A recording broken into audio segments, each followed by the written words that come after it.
Third line.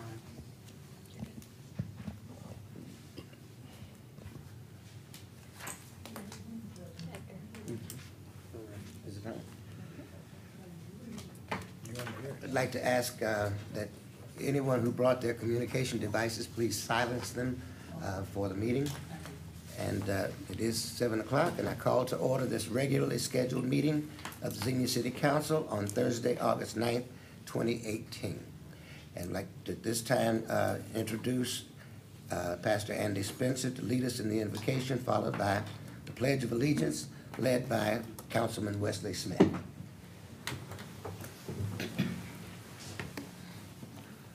Let us pray. Dear Father, thank you for the opportunity of today that we already had to humble ourselves and to think of others as better than ourselves. Thank you for those that work for the city and do all that they can to make this a better place. I pray for this meeting tonight that you'll bless the decisions that are made. Thank you for those that are here to express their views. And God, I just pray for the many things that are going on now as summer ends, that you'll bring families back safe that are traveling, that schools will get off to a great start. Those that are going to colleges will really have a great time as they learn. And for those that are in our private schools, our Christian schools, and public schools, the many people that serve by teaching and the many other capacities, I just pray your blessings on that. I also pray for our businesses, that you'll bring us more stronger businesses and that we'll be able to support that with workers. Thank you, God, for what you have in store for this area.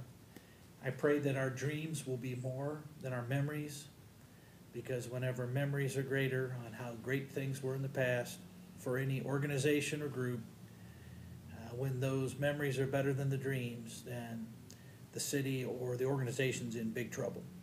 I pray that we'll dream and move toward those dreams. I pray for those that are strung out and hurting in many different ways, for those in our community that are homeless or on drugs, are just so devastated by sometimes their own choices. And I pray that we as churches and groups and organizations could do what we can to continue to humble ourselves and not view ourselves as better than anyone else, but that we can serve them. Thank you again for this meeting. I ask your blessings on it in Jesus' name. Amen. Amen. I pledge allegiance to the flag of the United States of America and to the republic for which it stands, one nation, under God, indivisible, with liberty and justice for all. Mr. Duke, would you please call the roll? President Engel. Councilman Scrivens. Here. Councilman Lauterbach. Here. Councilman Smith. Here. Councilman Dean. Mayor Mays. Here. Vice President Wallace. Present. Here. Mr. Vice President, I'd like at this time to move for excuse of President Mike Engel and Councilman Dean. Is there a second? Second. It's been moved and properly seconded that excuse for President Engel and Councilman Dean. Would you call a roll, Mr. Duke? Councilman Scrivens. Aye. Councilman Lauterbach. Aye. Councilman Smith. Aye. Mayor Mays. Aye. Vice President Wallace. Aye. Motion carried. Everyone has a copy of the minutes from Council's July 26, 2018 regular meeting. Is there any discussion or corrections to the minutes other than one I found on page 3, paragraph 6, changing complaint to compliant? Do I have a motion to approve the minutes? So moved, Mr. Vice Is President. there a second? Second. Mr. Duke, call the roll. Councilman Scrivens. Aye. Councilman Lauterbach. Aye. Councilman Smith. Aye. Mayor Mays. Aye. Vice President Wallace. Aye. Motion carried. We have a presentation scheduled tonight from the Greene County Combined Health District. Ms. Howell, would you like to step up to the podium and make your presentation at this time? Good evening, everyone, and thank you, Council, for allowing me to come to speak to you this evening. I wanted to give you an update from the Health District on what we've been doing since we first wrote our strategic plan in 2015. We had several goals at that time, and I'm happy to report that we've nearly met all of them. So I just wanted to give you an update on all of that. One of the things we said we were going to do is we were going to try and bring healthcare services to primarily the Medicaid and uninsured population. At the time, Five Rivers in Montgomery County was looking to expand their services to Greene County. And they're able to see well and sick people of all ages. And so we worked with them, and now they are co-located with us at 360 Wilson Drive here in Xenia. And what this did is we were able to serve a sliver of the population with primary health care services for prenatal, child, reproductive, dental services, and immunizations. And now they are providing all of that. And they receive federal grant dollars to do that, as well as Medicaid expansion dollars. So that will really expand healthcare services. Most recently, I think what's most exciting is that they've added a behavioral health specialist. And of course, you know, they'll be helping to work with the opiate crisis, substance use in our community. And we believe that that will impact the ERs and keep people out of the ERs, so they'll be able to see a provider. Another thing that we said we were going to do is we said we were going to build a building, and we have been building a building. And if you've been over that way lately, you'll see that we're very near to completion. I want to make sure that you're all aware, and all of the residents are aware, that we're having an open house next Monday night from 3 to 6 p.m. So that is the 13th at the Health District. And the building was designed, I don't know if you've been in the old building, but the old building, of course, was aging. We've had some leaks and some pipes bursting, and it's just, it served us well, but it was time for that building to go. So we were able to build a new building, and that is 28,500 square feet. Now, we're still doing all the things I think that you're probably most familiar with what we do. A lot of people aren't familiar with health districts. They maybe think we're a county agency. We're actually not. We're an arm of state government. And a lot of our requirements and regulations come from state law. But one of the things that I think we're most well known for is just scary disease. And so in the last 3 or 4 years, we've been doing what we do as far as surveillance and monitoring. And many of the diseases that you've heard are things like Ebola and Zika, chikungunya, there's been tuberculosis, and most recently in the news, you've probably heard hepatitis A. So part of our job is to conduct that surveillance and monitoring and make sure that it stays at our borders. Or if someone does have that in our community, we make sure it doesn't spread in our community. The second thing that we're probably most well known for are things like food service and our environmental permitting, whether it be for wells, septic systems, we do plumbing, both residential and commercial. And all of those services are, as you walk in the front door, you're going to be able to receive those services. So we think that's great for our community. They don't have to go searching throughout the building to find what they need. The other primary service that's going to be located on the first floor is WIC, which is a nutritional program for women, infants, and children, just to make sure that they have the nutritional supplements that they need to have healthy babies now and into the future. So beyond that, beyond the building, and please be sure and come August the 13th from 3 to 6. The other thing that we've done is we've gone through a process for accreditation, and accreditation is new to health districts. So as I said, some people aren't familiar with health districts and how we work, but just like a school district, we have a board. We have a 13-member board. Our current board president is Andy Root. The senior representatives on our board are Elaine Hughes and Tamisha Samiak. They are a nurse practitioner and a neonatologist. And that board really oversees and gives us our taxpayer oversight, just like a school board would. We also have a geographical location, which is all of Greene County that we serve. So we're similar to them in that respect. But we are an arm of state government. I always think we're like a horse amongst the zebras because we're similar, but we're not. So but we love what we do. So, but like I said, we talked about the building, and then the last thing that we were going to do is we're going to work on accreditation. We are very near accreditation. We just had a mock site visit yesterday. We did very well in that. We have a full site visit coming up in September, and that's where a national board comes to Greene County, and they determine whether or not our services that we provide actually meet over 300 different measures, 300 different requirements to achieve accreditation. So just like a hospital or a school being accredited, this is a requirement of state law now that health departments be accredited. So part of that is we developed the strategic plan that I told you about previously, and we are meeting every one of those goals. We also did a community health assessment. From that assessment, we found out what the most pressing health needs are in our communities, and as you might guess, substance abuse, mental health was one, falls in the elderly, making sure that young women have first trimester care. Those are all very important issues, as well as making sure that people are getting access to nutrition and they have physical activity. Because we are facing diabetes rising and obesity rising. So we did that community health assessment. We did a community health improvement plan where we're working with all of our partners on those issues. And in the future, we'll be writing the next strategic plan. So this summer at all of the fairs and festivals, we will be out at all of them, and we will be surveying the residents as to how do they feel about the job that we're doing.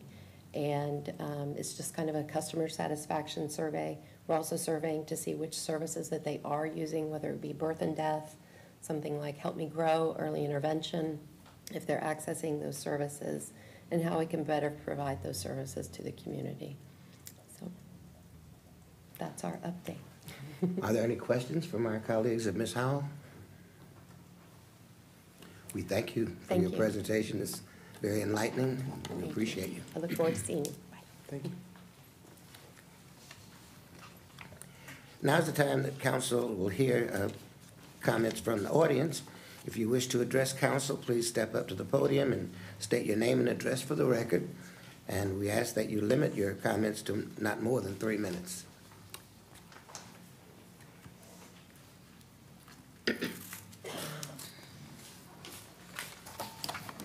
John Kelp, 936 Orville Way. At the last meeting, I was a little disappointed to see that council on a 6-to-1 vote voted to change the PUD on the property on Dayton Avenue. I thought it was kind of a little odd during the public hearing that the two developers sat and did not come up and present anything in favor of the project when they had the opportunity to present what the project was to council. They did not take that opportunity until I spoke against the project. Once I spoke against the project, they couldn't jump out of their seat fast enough to answer the questions and open up some dialogue with council. There was very little dialogue with council, if any, except for Councilman Lauterbach, who did question market rate. At that point, market rate was determined that these were going to be 100% rental units, and that was 60% of median income, which is low income. July 5th, the planning and zoning meeting was held. At the July 12th meeting, Councilman Smith presented this item to council, proposed or introduced it, said very little about the project. So my question to Councilman Smith would be, at that July 5th meeting, you really didn't tell council, what was the discussion amongst staff and amongst the developers at that meeting, because in all the communication, verbally and written, I see nowhere where it's ever said that these were 100% rental units. The city manager didn't present it that way. Councilman Smith didn't present it to council that way. Was it presented that way to the Planning and Zoning Commission so that they could make an educated decision on endorsing that project? So perhaps at the end of the meeting, when council has their opportunity to speak, you can speak to that. The developer then came up here and spoke after the city manager endorsed it and said it was market rate units.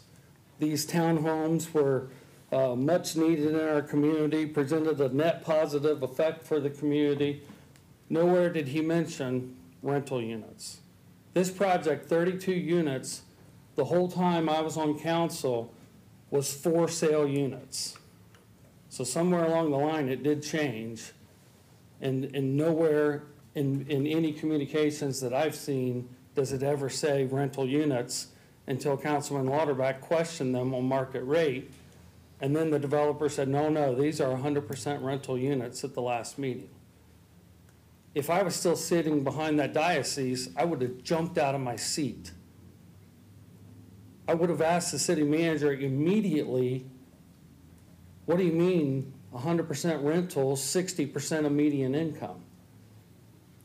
Because that's the way he presented it. So my question to the city manager tonight, who Jared's answering questions for the city manager's office tonight, perhaps that when you have your opportunity to speak, you can explain to the public what our definition of market rate is now. Is that what our definition of market rate in the city of Xenia is now? 50 to 60% of income? I mean, because that's what these are. I mean, after Councilman Smith introduced this on July 5th, I did a simple Google search. I knew it was low income then, on July 12th. I mean, if you look on their own websites, you know, under their mission statements, affordable housing to serve households at or below 50% of area median income. Affordable rental housing through the Housing Tax Credit Program. Critical to our success has been access to the largest federal program for affordable housing, the Low Income Housing Tax Credit Program. All three of these organizations mention nothing but low-income housing on their websites. Rental low-income housing. That is not how this item was presented to council. It's not how it was presented to the public. It's not how it was presented to you from the city manager. If I'm council president or a member of council, I'm asking the city manager for some serious answers. Because that's not how it was presented to you. It's not how it was presented in an email to you. Nothing. But yet no one questioned it. No one said one word when they said 100% rentals, 60% of income. I'm surprised we don't have 3 or 4 school board members here tonight, because we really did a disservice to our school system by putting in 50 low-income rental units. That's not helping our school system at all. When I was on council, it was widely discussed about low-income housing, about what the city needed. I looked at the X plan. I see nowhere in the X plan. I served on that steering committee. I see nowhere in the X plan where it says anything about any more low-income housing. But yet the city manager said this follows our X plan. No, it doesn't follow our X plan.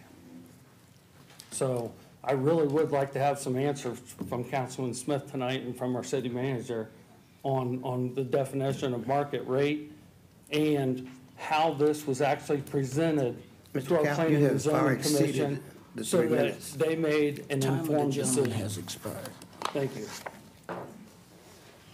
Are there others who wish to address council tonight? Please state your name and address for the record. Okay. Hi, my name is Kenneth Harbison. I live at 1532 Calmore Drive. Okay, I had the privilege, Mr. Lauterbach, I talked to the finance director and the city manager Tuesday. We had an hour meeting which Mr. Lauterbach set up. I appreciate what you guys did. I didn't like some of the answers, but you did give me an answer. And they gave me a sheet. I asked on one meeting about what happened to that money from 2010 to 18. Well, they gave me a copy, all the way from 11 to the present day. The only thing I'm running against right now, I just got a little bit of question is, I live on Calmore Drive in Rockwell. Okay, according to this, in 2016, between Redberry and Calmore was supposed to be blacktop. Then down below it, it says Redberry to Calmore. Then Bowman was the only street got blacktop in 16. Because I seen the chart. Bowman was the only street. But on the paper, it's got 2 billion for Bowman. I don't understand that. Does anybody look at this before you vote on it?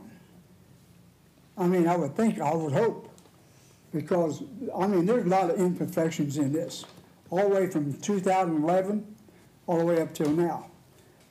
Same thing happened in Arrowhead. You got Wyoming, Oklahoma, stuff like this. You got 2 billion on one page for resurfacing the streets. So I still have big questions about what's going on with the money. Because to me, that's double billion right there.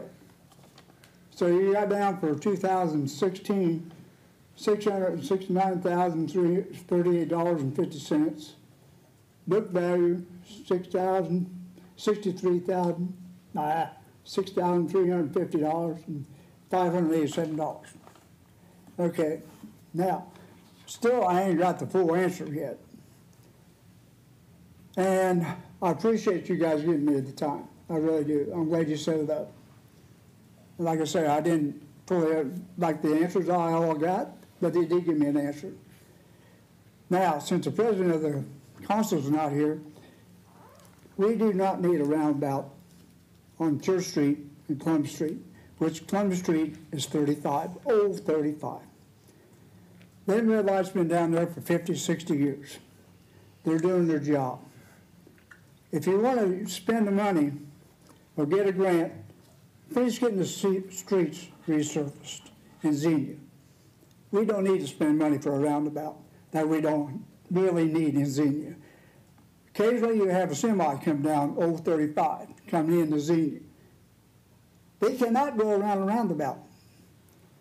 Now, yeah, we got 35 bypass, and your semis do go down through the bypass because they get on the radio and say, hey, bypass.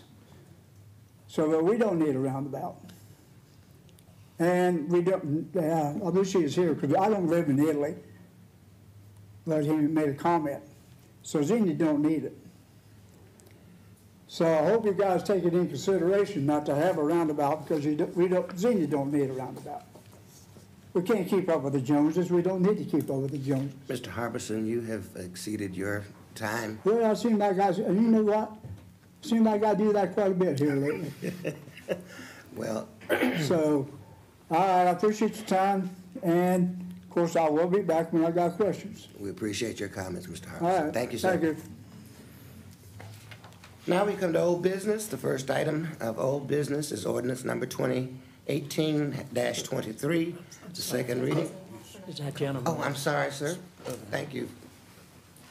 Councilman Louderback. Evening, everyone. My name's Matt Johnson. I live at 563 Jody Drive.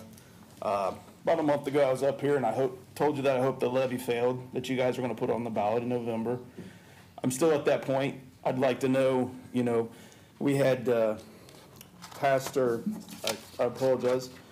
Spencer here that, led his invocation with memories and dreams and said the memories we had in the past are memories in the past, and hopefully they were good. Hopefully the dreams will be even better to make our city better.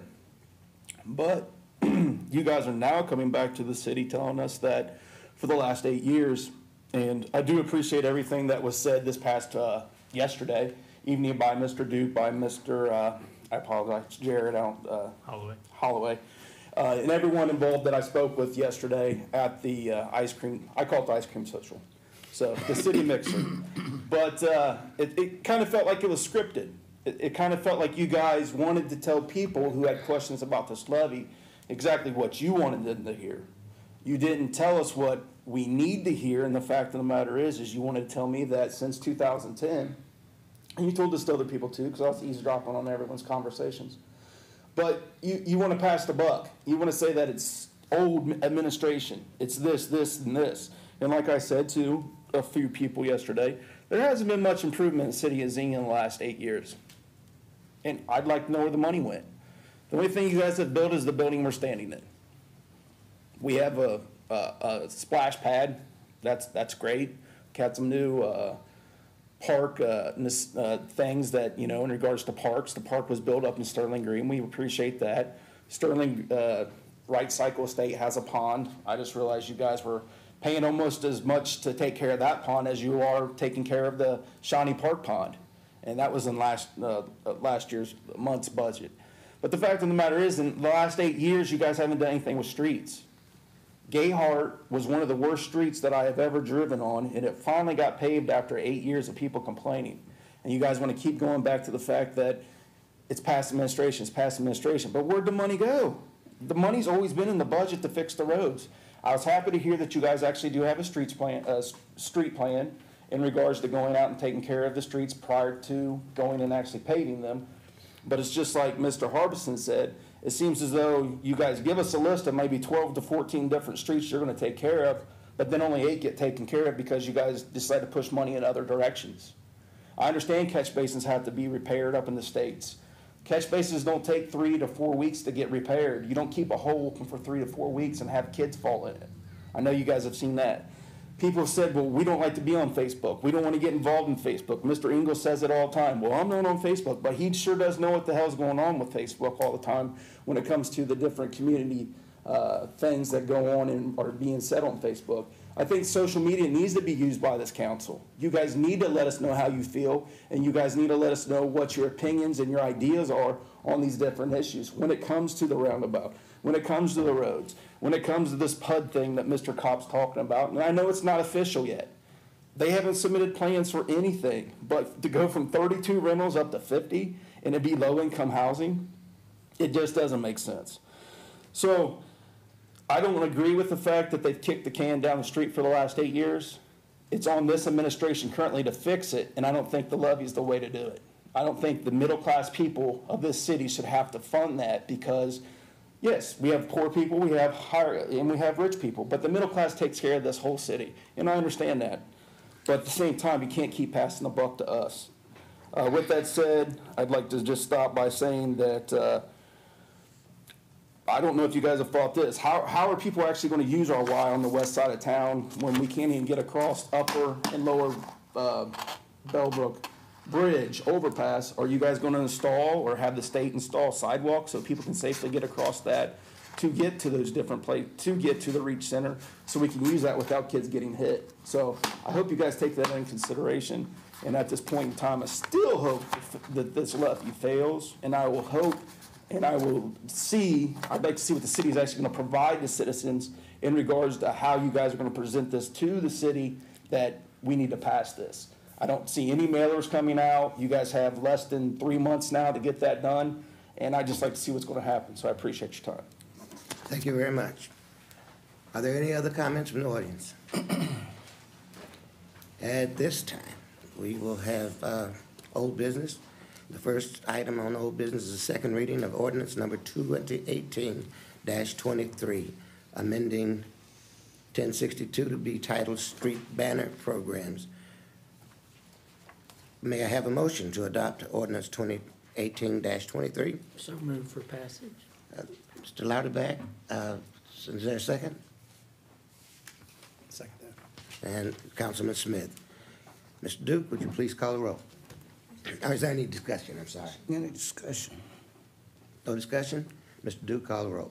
Councilman Scrivens? Aye. Councilman Lauterbach? Aye. Councilman Smith? Aye. Mayor Mays? Aye. Vice President Wallace? Aye. Motion carried. The next item is resolution number 2018-W, second reading, requesting the Xenia Municipal Court to authorize the city to establish a parking violations bureau pursuant to Ohio Revised Code, Chapter 4521. May I have a motion to adopt resolution 2018-W? Sorry. Was introduced by you. It was originally introduced by myself, but I'll listen to a motion from anyone else. So moved for passage. Mr. Louderback, is there a second? Thank you, Mr. Smith. Call the roll. Or is there any discussion? I'm going to cut out the discussion, I'm sorry. Any discussion? Call the roll, Mr. Duke. Councilman Scrivens? Aye. Councilman Lauterbach? Aye. Councilman Smith? Aye. Mayor Mays? Aye. Vice President Wallace? Aye. Motion carried. It's now time for public hearings, but there are none on the docket for tonight. So we will move right along. with the new business, and now we come to new business. Is the first item of new business is ordinance number 2018-24 as an emergency, enacting the adoption of 2018 S11 supplement to the codified ordinance of the city of Xenia and declaring an emergency. The law director. What this ordinance does, we currently contract with American Legal Publishing. There are really only two companies in Ohio, American Legal Publishing and Conway Green. Pretty much every city in Ohio contracts with one or the other. And they maintain our codified ordinances, both in paper form, and then we have a library that's available online through the American Legal Publishing website. So what this ordinance does, twice a year, we do an update to both the books and the website. This is the second update for 2017. This will bring our codified ordinances that are online and in book form. It will be all local legislation through December 31st, 2017, and then update any sections of our codified ordinances that are based on state law. Those will be updated through November 22nd, 2017. Just as a side note, the city clerk and I will be meeting with American Legal Publishing here in the next few weeks. We've had a talk about kind of moving away from the paper updates that we have them do, because we can do that in-house. We think that's going to save money, but it will save enough that maybe we can get our ordinances updated every 3 months. So what we have online will be more up to date for our citizens. Every 3 months that will be updated instead of every 6. So we'll come back to you once we've met with American Legal Publishing in the next couple weeks. But this ordinance tonight, we're asking it be passed as an emergency just so we can get those 2017 updates out on the website and live for our citizens to review. Thank you, Ms. Fisher. May I have a motion to adopt ordinance 2018-24 as an emergency? Motion to adopt. Mr. Scrivens, is there a second? Second. Seconded by the mayor. Is there any discussion? Hearing none, Mr. Duke, would you please call the roll? Councilman Scrivens? Aye. Councilman Lauterbach? Aye. Councilman Smith? Aye. Mayor Mays? Aye. Vice President Wallace? Aye. Motion carried. Next is resolution number 2018-X, an introduction providing for assessments to be levied and authorizing the finance director to certify those assessments to the county auditor, originally introduced by the finance director to explain this. Thank you, Mr. Vice President. From time to time, it becomes necessary for the city to assess outstanding bills for various things, such as utility bills, for weed mowing fees, fees for trash cleanup, demolition, all those types of things. The county auditor requires us to provide a resolution to him in order to assess those fees. He allows us to do that 3 times per year. We're actually going to only make 2 requests this year that those assessments be certified. This is the first request, and then we'll come back again later this fall and ask for a second round of assessments to be certified. We are requesting that assessments be certified to the county in the amounts of $43,204.39 for weeds, $1,190 for trees and shrubs, $7,279 for trash cleanup, and $1,550 for demolition. Very good, thank you. May I have a motion? Vice President Wallace, I apologize. I had an error on your agenda. There's no motion. This is just an introduction. So if you could just ask for an introduction, please. May we have an introduction, I'll please? introduce, sir. Thank you, Councilman Smith. Is there any discussion? We don't need a roll call on an introduction, do we? Nope, just Absolutely. an introduction. Very good. Next, we have an administrative motion authorizing the city manager to execute a participation agreement for the city's participation in the Ohio Municipal League Service Corporation's natural gas purchasing program. City manager, Mr. Holloway. Thank you, Mr. Vice President. The city of Xenia currently purchases its natural gas from Vectren Energy, like most of Xenia, and various suppliers supply that gas. The city doesn't have any current contracts in place. All of our contracts we've previously entered into have expired, and we're looking to join a pool to enter in with other cities and counties to bid out our natural gas rates. So the Ohio Municipal League has a pool, and the program offers just competitively bid rates for its members. So we were looking to enter into their purchasing program. It's not a fixed rate or a locked price. It's just the pool is going to give us our benefit through economies of scale. And this doesn't impact any residential or commercial customers. It's only for the city's facilities. So just, our buildings that use natural gas. There's no guaranteed savings, but based on historical numbers, the most savings we could see is maybe up to 15%, although that's not promised. And then there is a 2-year term on this contract, but there's no reason we couldn't leave at any time, so there's no penalty to get out if it isn't benefiting us. So staff is recommending council authorize the city manager to execute the participation agreement to enter into the Ohio Municipal League Service Corporation's natural gas purchasing program. May I have a motion? So moved. Moved by the mayor, is there a second? Second. Seconded by Councilman Louderback. The one question I have is, can we be provided with updates 6 months in or whatever, so that we have an idea of what we've done here and Yep. whether or not we have succeeded? Yep.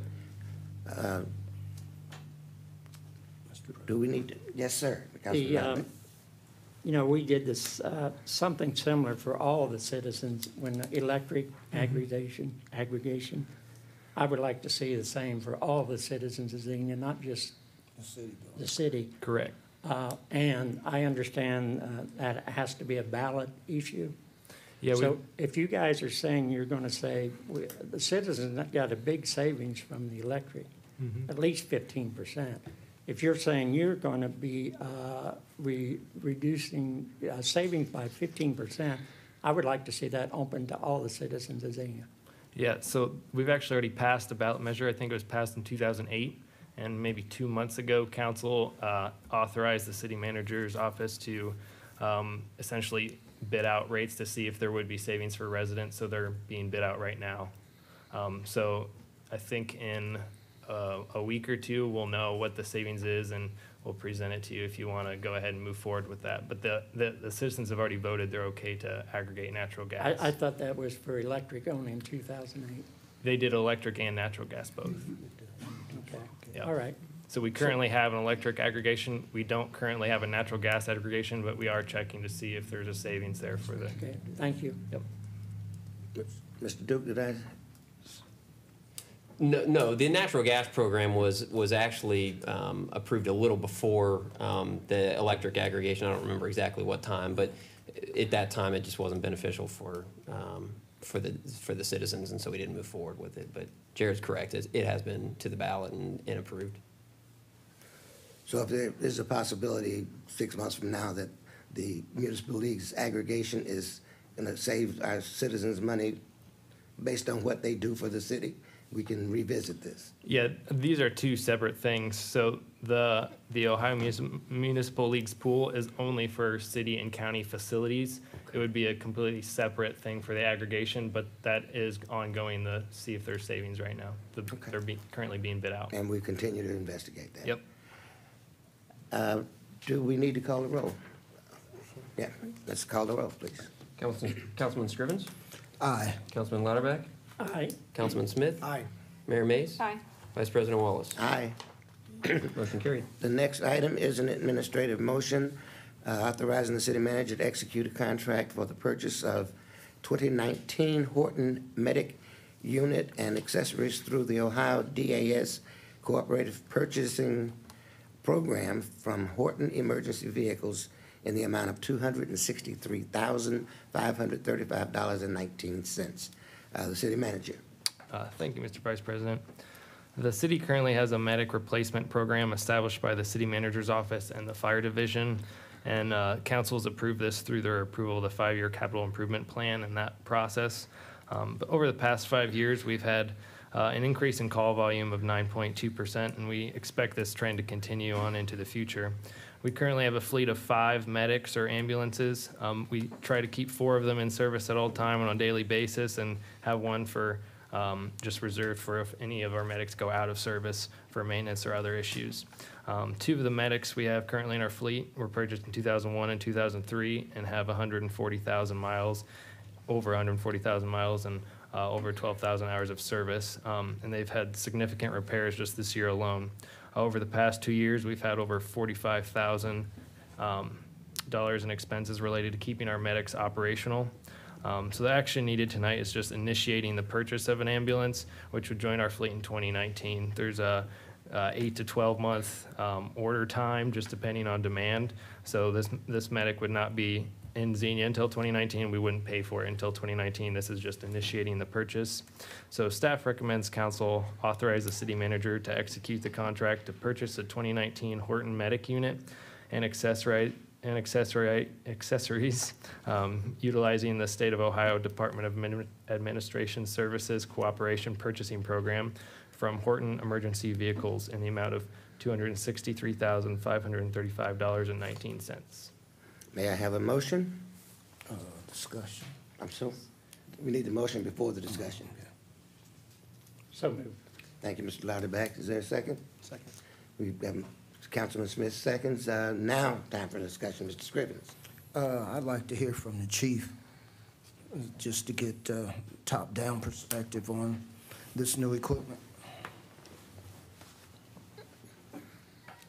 Well, as Assistant City Manager Holloway stated, we met approximately 5 years ago on a medic replacement program. At that time, all of our medics had over 100,000 miles on them, and we didn't have any program in place. So we have a program in place now that we purchase a medic every 3 years. When we purchase a medic every 3 years, we're still keeping those medics for up to 10 years. So even though we're purchasing every 3 years, we put them into a rotation. The new medic will go in place of one of our 14, it'll go where the 2014 medic is, and that 2014 medic will drop back to our backup status. We've done some creative staffing with our medics. 5 years ago, we only ran 2 medics at a time. Now we're running 4. And we have 4 medics in service at all times. Typically, we'll run 3 at a time and keep an engine in service if it were minimum staffing. And this allows us to cover more calls and less mutual aid. And with the call volume increase we've seen over the past several years, we still have a significant amount of mutual aid. So we did incur some major costs in one of our medics this year, over $11,000. And that is just due to regular maintenance. At some point you have to rebuild these engines. And, we either take the cost of rebuilding that engine. We have another one that's coming up that's going to have some significant work done. It will probably go into the reserve status, and we'll just monitor it and try not to do that major overhaul, since it's only used when we have to take a vehicle out of service for long term. So we currently have 1 medic from Central State University. That medic, and like we said in the agenda item, we'll review over the next 6 months which medic we're going to get rid of. The only problem with that medic, it has the least miles and it has the least hours, but it is not equipped like our other medics when we got it. It does good for a backup medic when we need it. It does not have the lift system in it. And if we do get rid of that medic, it'll go back to Central State when we do get rid of that medic. So we're trying to be as diligent as we can. In a few meetings, we'll be coming back for some a maintenance contract. We're looking at that right now and trying to cut our costs on our maintenance also. Thank you, Chief. Appreciate that. Are there any other questions for the chief? Right here. Mr. Louderback. Yeah. I've already talked to the chief about this. I don't take lightly spending $263,000. Do not take that lightly at all. But safety has to be council's #1 priority. And what percent of the calls are EMS versus fire? About 90%. That's what I thought. Yeah. So we're running, out of our 5,500 calls that we ran last year, about 3,800 were medic calls. Yeah, so I'm going to support this, but again, I don't, the average citizen out there said 263, you could pave my road. But we have to, as a council person, safety has to be our #1 priority. And I've used the Xenia EMS services, and there's none like it. I mean, I've had a couple of heart issues, and they was at my house in 2 minutes. So that's why I support this. Thank you. I would like to add one more thing. In 2014, we changed the type of medics we purchased. We were purchasing medium-duty medics. 2014, we went to a heavy-duty truck chassis, Dodge chassis. And I can say we did have some savings on our maintenance when we did that, because with these Dodge chassis, we're getting a 5-year drivetrain warranty. So any of the major components we've had with these two medics, we have not spent any major money on these medics because they go back to the dealer for warranty work. So we have seen that, a little bit of a reduction in the cost of our maintenance. And this new medic will be the same way. It'll be a Dodge chassis. It'll have that 5-year drivetrain warranty. So it does save us a little bit of money. You know, we're trying to be as frugal as we can, but we also need to keep the equipment in service. Thank you. Thank you, Chief. Any other questions? Well, Mr. Duke, would you please call the roll? Councilman Scrivens? Aye. Councilman Lauterbach? Aye. Councilman Smith? Aye. Mayor Mays? Aye. Vice President Wallace? Aye. Motion carried. Next on the agenda is an administrative motion approving the application for an enterprise zone tax abatement for CIL Isotope Separations LLC, 1689 Burnett Drive. City Manager. Thank you, Mr. Vice President.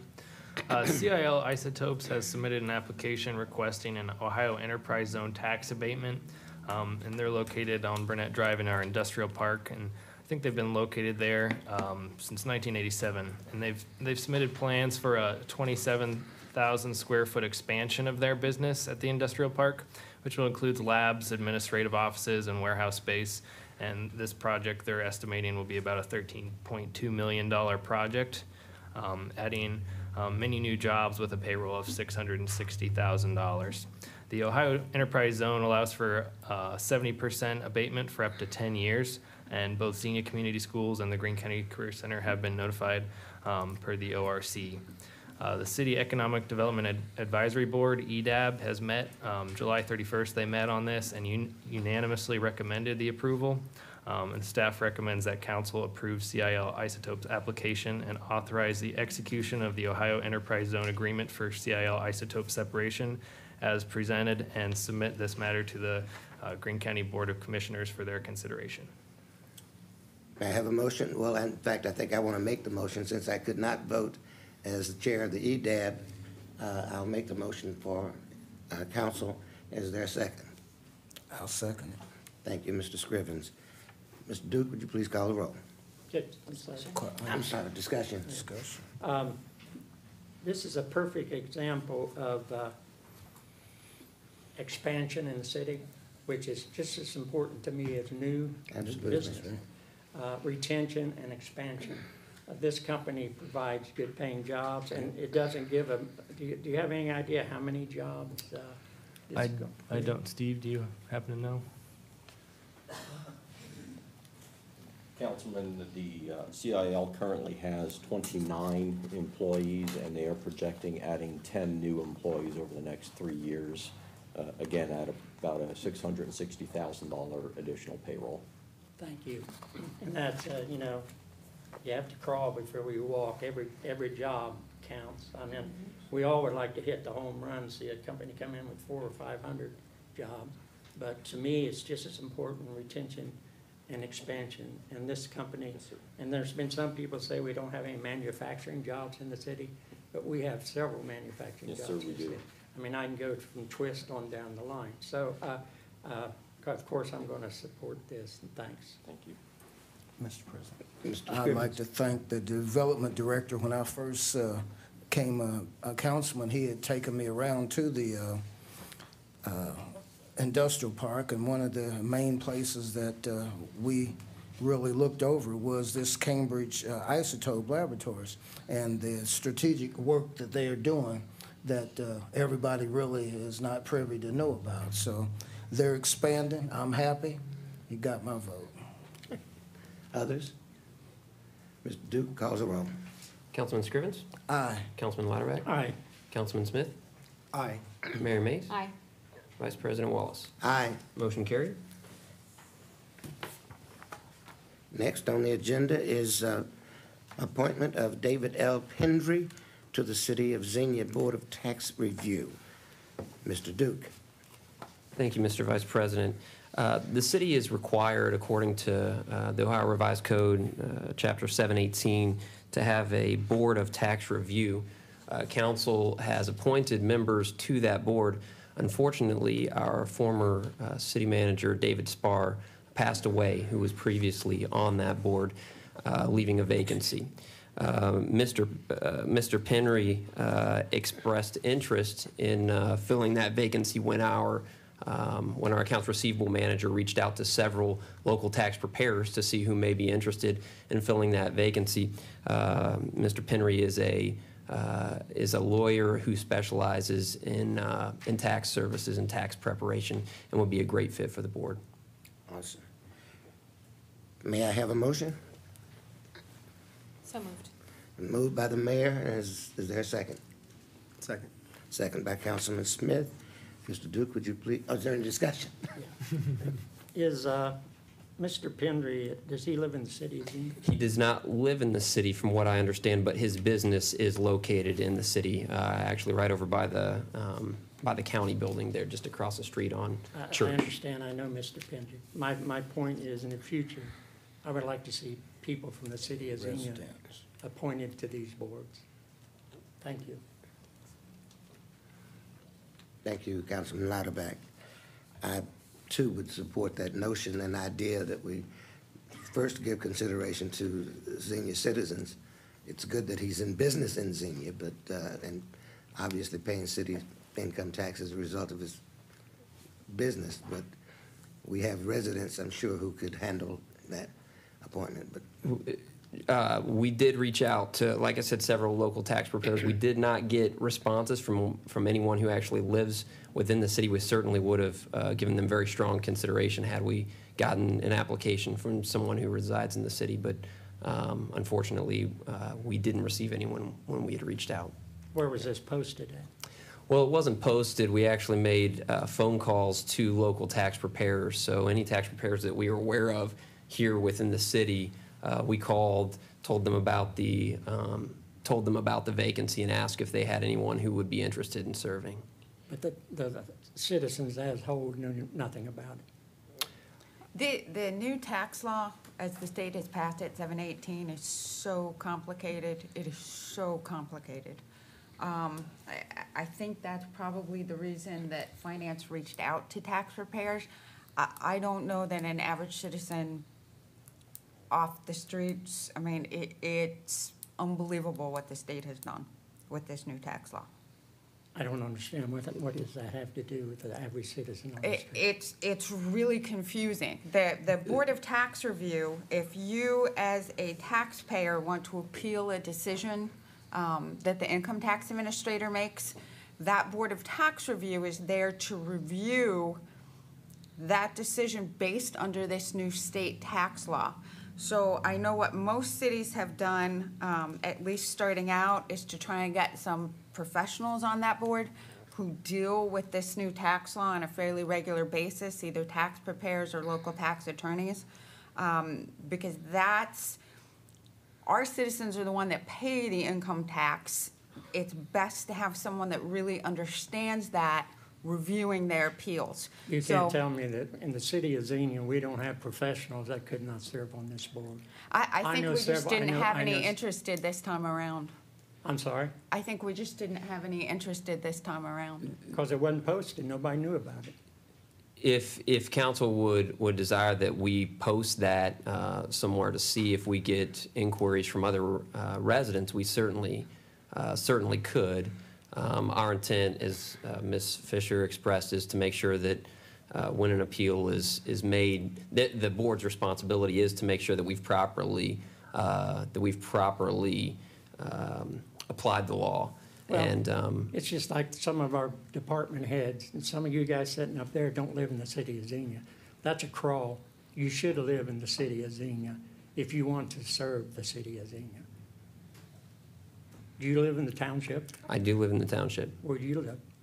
Currently, I haven't even been here a year, so I still have a lease on my old place, but I've always said that once that expires, I will be looking for a house in Xenia. And we have a lot of department heads that live outside of here. Some of them have jobs promoting the city of Xenia. And when somebody asks them, well, you know, where do you live at in the city? 25% of our police and 75% of our police and fire live out the city of Xenia. And that, to me, that's just wrong, so. The state did that several years ago. We used to be allowed to require residency, and the state did a state law that we are no longer allowed to require that. I understand that. Yeah. But I mean, if you're loyal to the city of Xenia, why don't you live in the city of Xenia? I'm talking about the police and fire also. So that's just my soapbox for today. Thank you. Oh, I understand what you're saying. I live somewhere else, but I do pay my income taxes here, even though I don't work here. And I do hope to live here someday. Well, I hope you do too, and you and a few other people in the city. Thank you. I don't believe at this point, since we've offered the position to Mr. Pendry, that we need to go back at this time.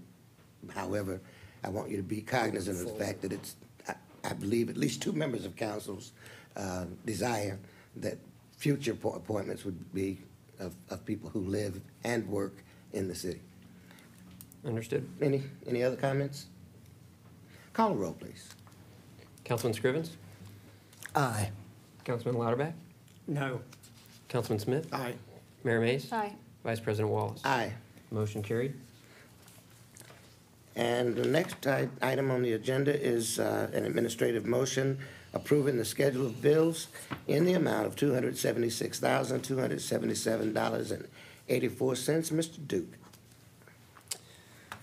Yeah, I don't have a whole lot to add related to the scheduled bills. I believe the largest expenditure is on this scheduled bills are the improvements to Progress Drive. Okay, may I have a motion? So moved. Mr. Lauterbach, thank you. Is there a second? Second.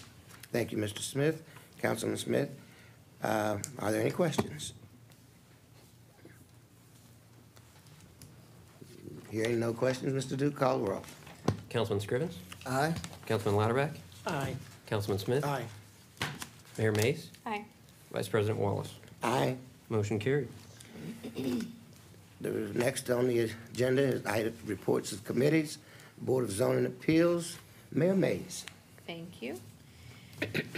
BZA met on July 23rd and heard two cases. The first was a variance request for 1702 Pueblo Drive to construct a 6-foot-tall solid wood privacy fence approximately 8 feet from the Pawnee Drive right-of-way line instead of the maximum allowable 2-foot height for a solid fence located in the front yard and less than 20 feet from a street right-of-way filed by Ryan and Esther Axel, and that was approved.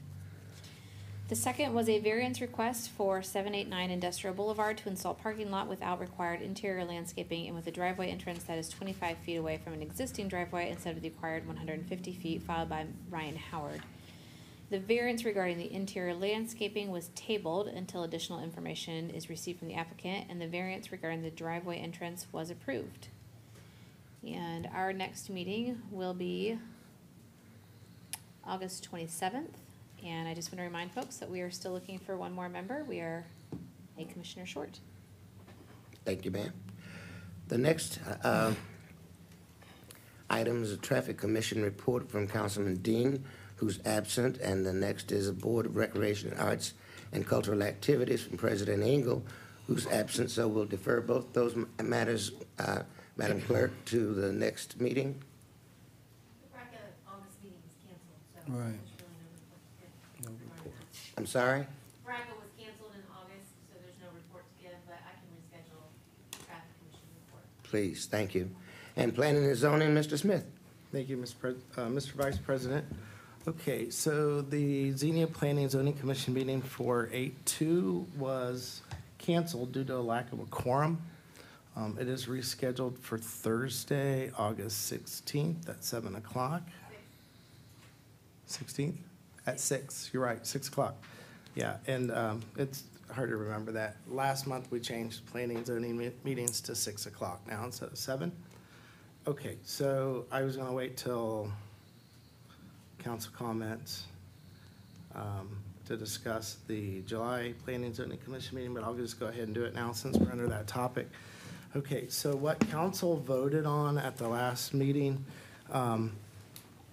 was not for low-income housing.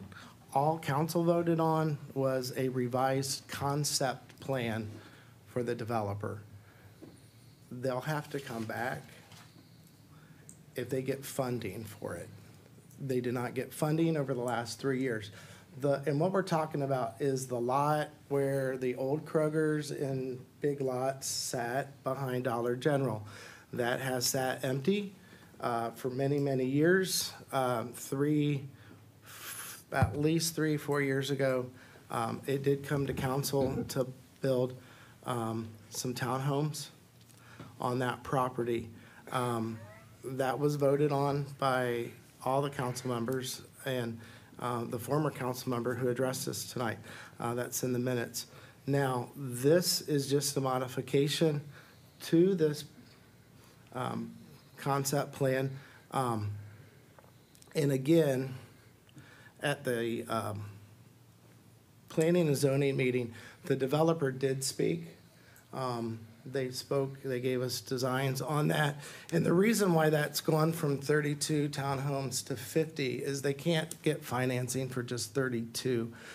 There's too much infrastructure investment there with streets and sidewalks to make it worth it for them to do the 32. So that's why they went for the 50. Now, as far as it being townhomes, apartments, that will come back to us later. So we have no, right now, we don't know which way it's going to go. And again, it's not unheard of for us to approve apartments. Back in June, this council actually voted for 51 apartment units at Legacy Village. So there is a need for apartments in our community. There's a need for retirees. We have an aging population in Greene County, not just Xenia, but in Greene County. And there are people that cannot afford to live in, say, Right Cycle Estates, Kinsey Meadows, or Sterling Green. So we're just offering more housing opportunities for them. So again, this is just a vote on a modification is all we did. Thank you very much. Thank you, Mr. Smith. Next is appointment. Excuse me. Yes, sir. Can I respond to that? You need to check your minutes again. I did not support that when we was going after 32 units. You just made the statement that all the council supported it. No. Okay, I'll check the minutes. I'm sorry. If I was wrong, I'll apologize on that. No, you're going to apologize because you just misspoke. And I want to tell, it's going to be nothing but low income. It's in the paper. We do not need low income housing. It's 60% of the median income. The median income in Xenia is $37,000. Beaver Creek is $83,000. Yellow Springs is $71,000. Bellbrook is $78,000. So you do the math. 60% of 37,000 is around 22,000. That's low income. And we do not need low income in the city of Xenia. That's why I voted against it. And I know you need to give me an apologize because I did not vote for that when it was on for the 32 units. And I am not going to support the 50 units. Okay. Councilman Lauterbach, I apologize in being incorrect on that. And I'll ask Michelle if she can get copies of the minutes. And I'll mention it again at the next meeting. Thank you. Okay, sure. Okay.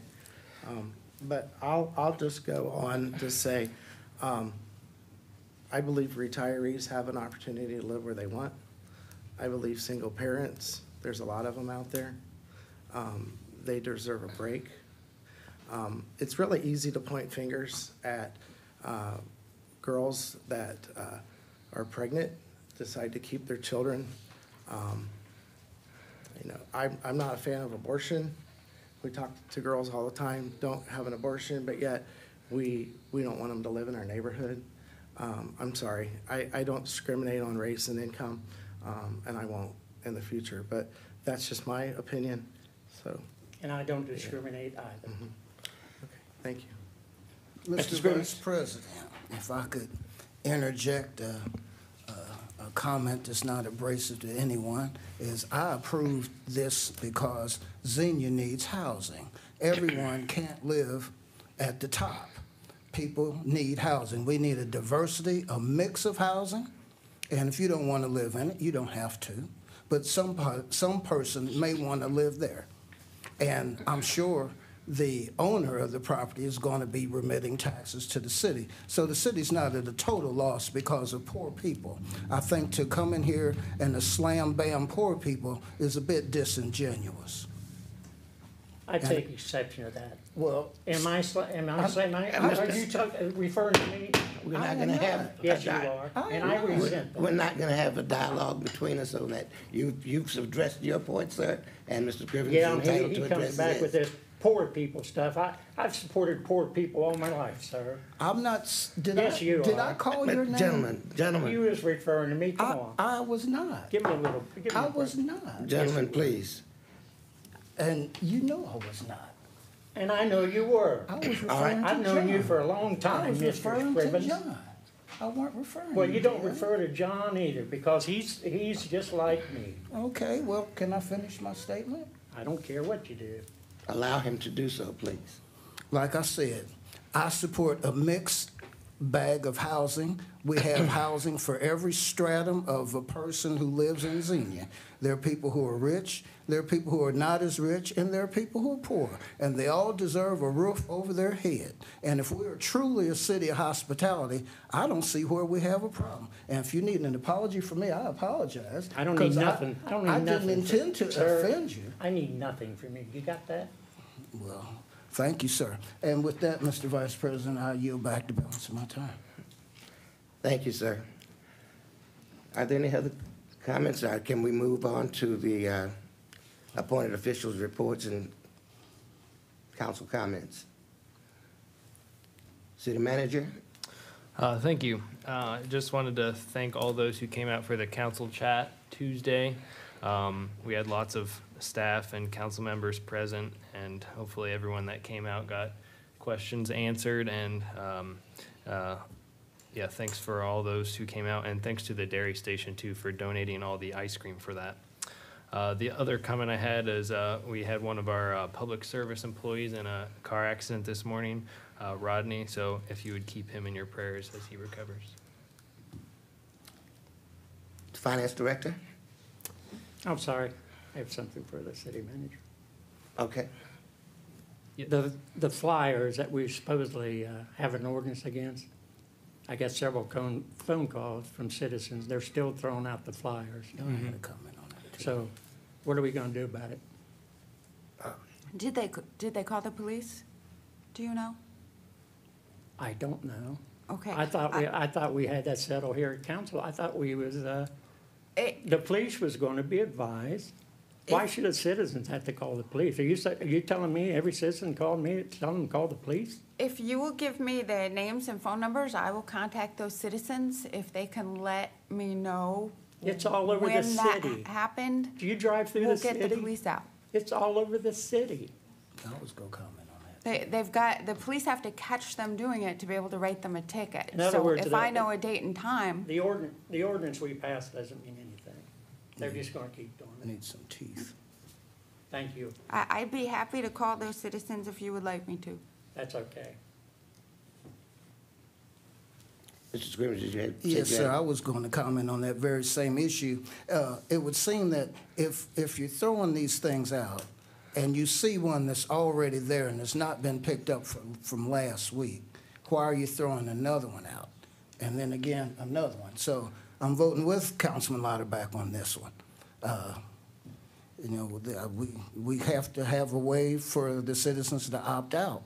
And if they don't go out and pick it up and look inside and see the opt-out number, then the problem is just going to continue to snowball. So if there's one already on the street there in your apron and you haven't picked it up and you go by and throw another one, and then the next week the residents is telling you we don't want it and you throw another one, I mean, at some point. So I agree with Councilman Lauterbach on that The one. ordinance that we wrote wasn't against the companies, because Right. most of those companies are out of state. So Okay. trying to serve them with any kind of charge is It's meaningless. superfluous, right. What we did in that ordinance was the people that are actually throwing those, they are the ones that would be cited into court.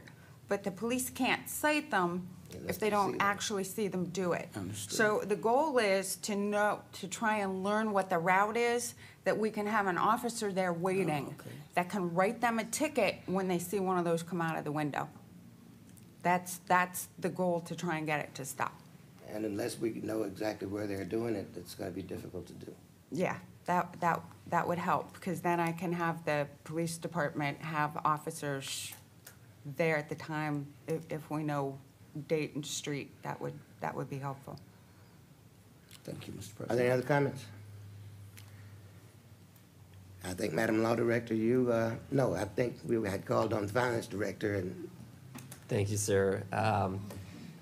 There was a mention of a document that we provided with some streets. That's a document, it's our infrastructure system.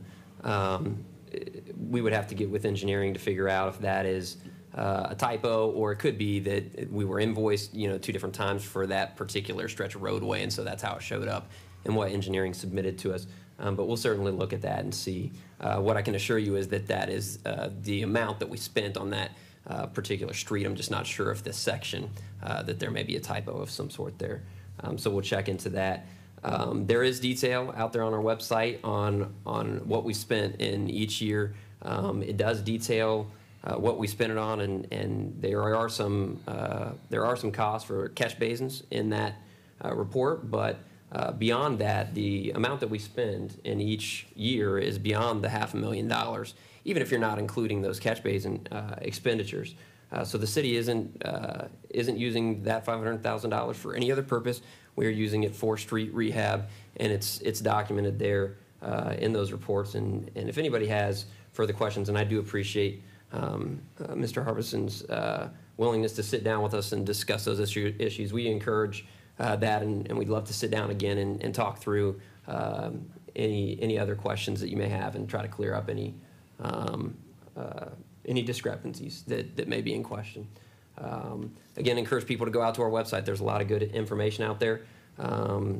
Everything from our comprehensive annual financial report that gives you all the data about how we're allocating resources, our budgets, a lot of information about how we compare to other communities as well. So if you have any questions, that's a great resource for you. thank you, Mr. Finance Director. Madam Law Director. Just one thing I want to make sure council's aware of, and that our citizens are aware of. I don't know if anyone saw the news. The state has announced they have another $215 million surplus this year. They're talking about putting that in the state rainy day fund, which currently stands at $2.7 billion. That's not million, that's billion. I think what most people don't realize is the state got that rainy day fund off the backs of the local communities and the school districts.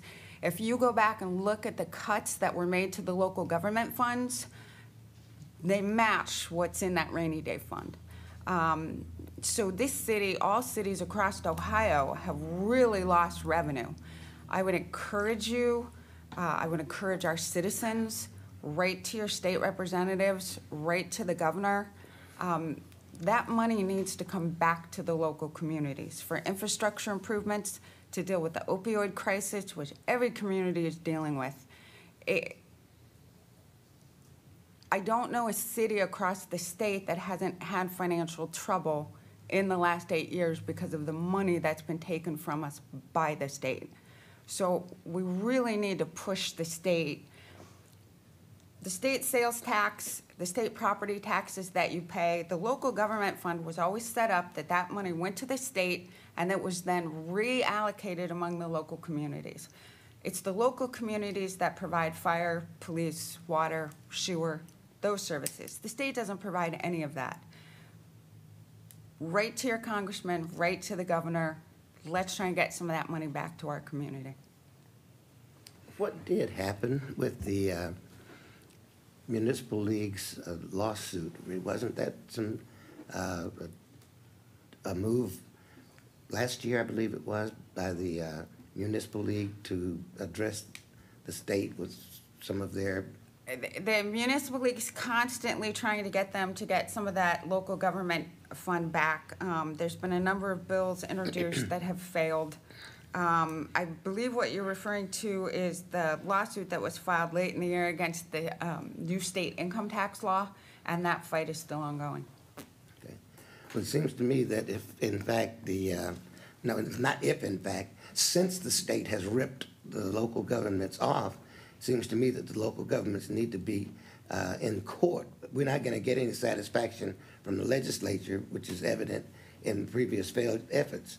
It would seem to me that we need to be going to court saying those very things you just said, that all of the expenses of police and fire and other expenses that municipalities and county governments have are being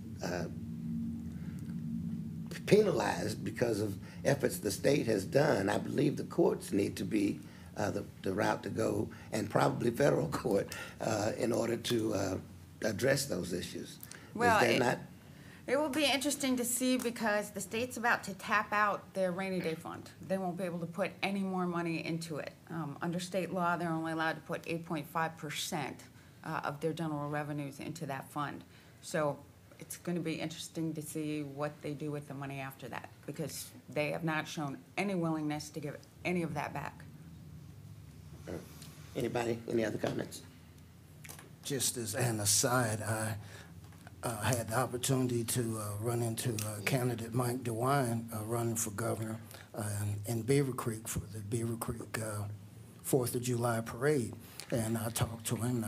I said, Mike, I said, you want to get the cities behind you. I said, release some of that rainy day fund money. I said, and refund the cities. I said, you have a landslide. So I haven't talked to the other candidates for governor, but at least I can personally say that I did lobby one candidate to release money out of the rainy day fund. Thank you.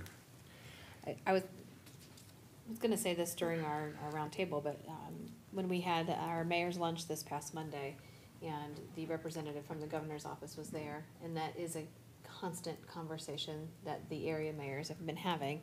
And I don't know that it would go, we're hoping, it's gained a little bit of traction, but not a lot, especially since this is an outgoing governor. But Sandra Brazington is our liaison to the governor's office, and the conversation regularly comes back to, at a minimum, releasing some of that funding for infrastructure. And even if it's earmarked just for infrastructure. And I would say that this past luncheon that we had, that was the majority of our, well, that was a good portion of our conversation of how would that look and ways that we could go about that and just lobbying together as mayors. Awesome. All right, thank you, Mr. Holloway, Mr. Duke, and Ms. Fisher. At this time, Mayor and Council reports and Council comments. Madam Mayor. Thank you, sir. As I was just saying, I know I mentioned occasionally that we do have a mayor's luncheon, but I was honored to host that this past, it was July 30th that I hosted that here in Xenia. We ate at Los Mariachis, and we always eat somewhere local, so they did a really nice job of hosting us. Ms. Brazington was there from Governor Kasich's office, Nan Cahill from Senator Portman's office, as well as Sam Bain from the Senator Portman's office. And we also had Dr. Glinda Bumgarner from, she's the Senior Director at Jobs Ohio. So it was a very good luncheon, a lot of good conversation. Thursday, August 2nd, I was privileged to attend the Greene County's first Getting Ahead graduation ceremony. It took place at the library, and this is put on through CAP. Getting Ahead is a 16-week course for individuals dealing with poverty in their lives. Participants are challenged to investigate the causes and effects of their situations and are given tools and resources and a support group to assist them in becoming more self-sufficient.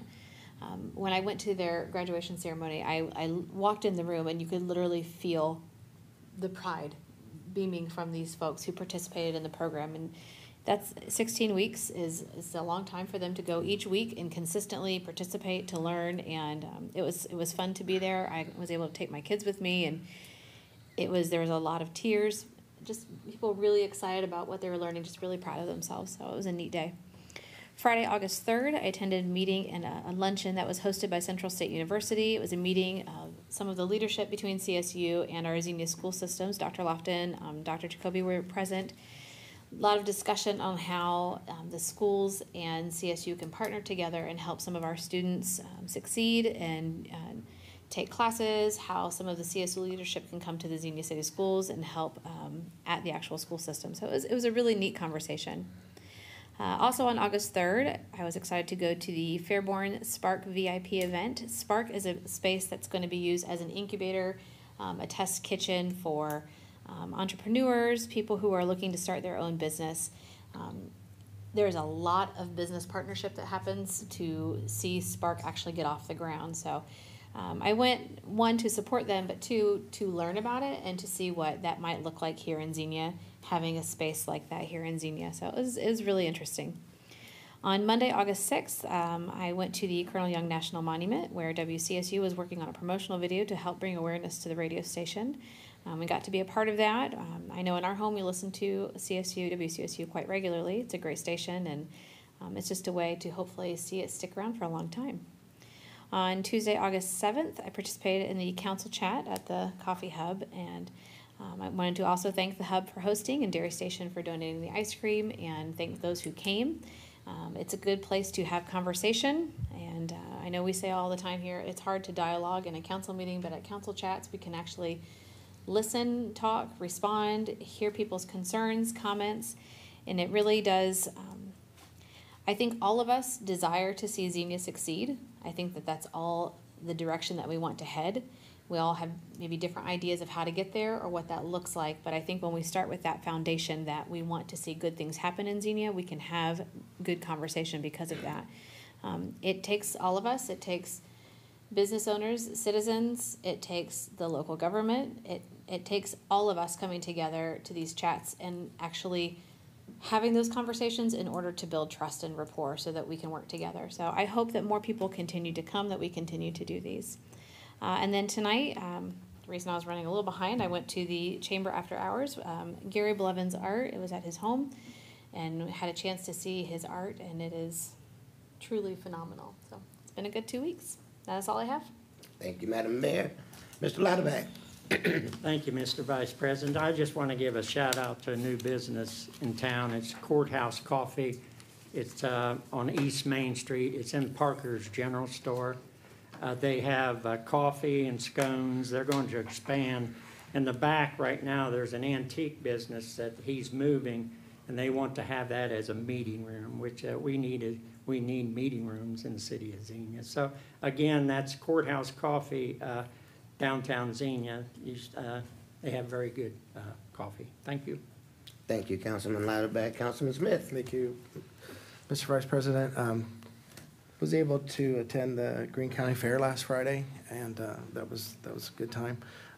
Also this past Tuesday, also attended the council coffee chat, and also I'd like to thank Dairy Station for the ice cream, and had a staff member there to help dispense that. That's very appreciative. Tomorrow morning at 10:30, there's actually a ribbon cutting ceremony by Greene County Parks and Trails at the tennis courts in Xenia at the fairgrounds. And thanks to the generosity of our Greene County commissioners and funding for that project, those tennis courts are resurfaced and will be in excellent playing condition for the Xenia High School students. Also, Legacy High School plays on those courts as well. And they also did that today at 2:30 in Jamestown at the tennis courts at Greenview High School. And that was also funded by county commissioners. So really appreciate that, and that's all I have tonight. Thank you very much.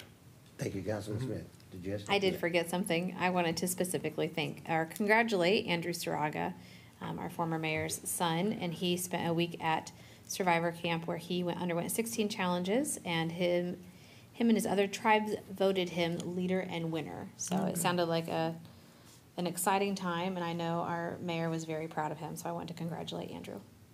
Thank you. Thank you. Councilman Scrivens. Thank you, Mr. Vice President. I also like to compliment our former mayor and congratulate his son on his accomplishment. I did see that in the Gazette.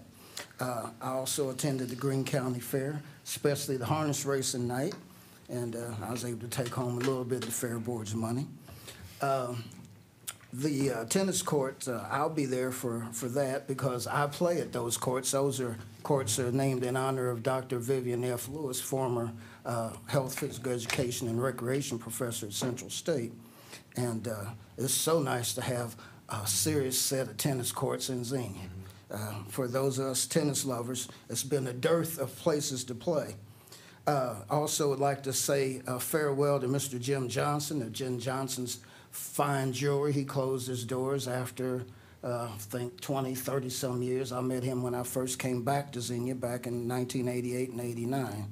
So other than that, I think we're moving right along, one foot in front of the other one. I see the standpipes on East Market at North Patton are beginning their phase of repainting, and that's good. I'd like to eventually see Catherine Kidd Wilson over at the Historical Society, along with our law director and a couple council people, work on possibly getting that middle standpipe put on the National Register of Historic Places. I think it's well worth it. It's one of the oldest monuments we have in the city, and I think it could be memorialized.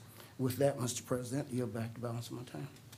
Thank you, Mr. Scrivens. I actually have nothing that I want to add to the comments for the good of the order tonight. I thank President Engel for the privilege of chairing tonight's meeting. I was just a little uncomfortable since it's the first time that I've done it, but I have nothing further, and we will now entertain a motion for adjournment. So moved. Second. It's been moved and seconded. Call the roll. There's no discussion on that one. Councilman Scrivens? Aye. Councilman Lauterbach? Aye. Councilman Smith? Aye. Mayor Mays? Aye. Vice President Wallace? Aye. Motion carried.